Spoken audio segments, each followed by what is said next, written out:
مضمون نمبر 4، تقرب الہی، حصہ اول۔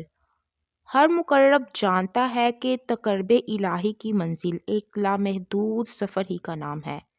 اگر تقرب الہی کسی مقام کا نام ہے تو یہ مقام بذات خود سفر میں ہے۔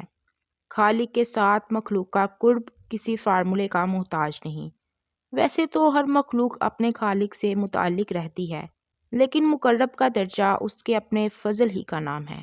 آج تک کوئی انسان یہ نہیں بتا سکا کہ وہ کون سی صفات یا کون سی صفت ہے جو انسان کو پیغمبر بنا دیتی ہے۔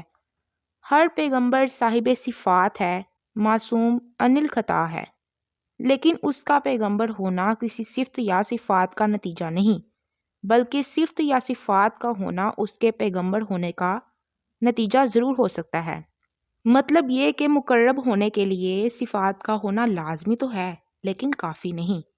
کسی پیغمبر کے ماننے والے میں اس پیغمبر کی صفات ہو سکتی ہیں، لیکن ان صفات کے باوجود صاحب مرتبہ کبھی پیغمبر نہیں ہو سکتا۔ مقرب کا تقرر ذات حق کے اپنے فیصلے کا نام ہے۔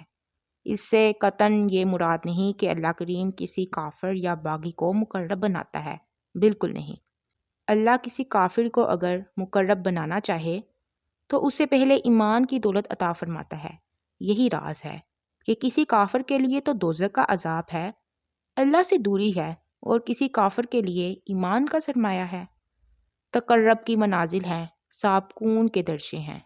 اسی طرح جو معاشرہ اخلاقی طور پر انحطاط پذیر ہو، باغی ہو، اسے بالعموم تباہ کر دیا جاتا ہے، لیکن اسلام سے قبل عرب کا معاشرہ ہر برائی رکھتا تھا، تباہ ہونے کے قابل تھا، لیکن اللہ نے اپنے فضل بے پایا سے اسے اپنی رحمت عطا کر دی، بلکہ رحمت للعالمین صلی اللہ علیہ وآلہ وسلم عطا فرما دیے۔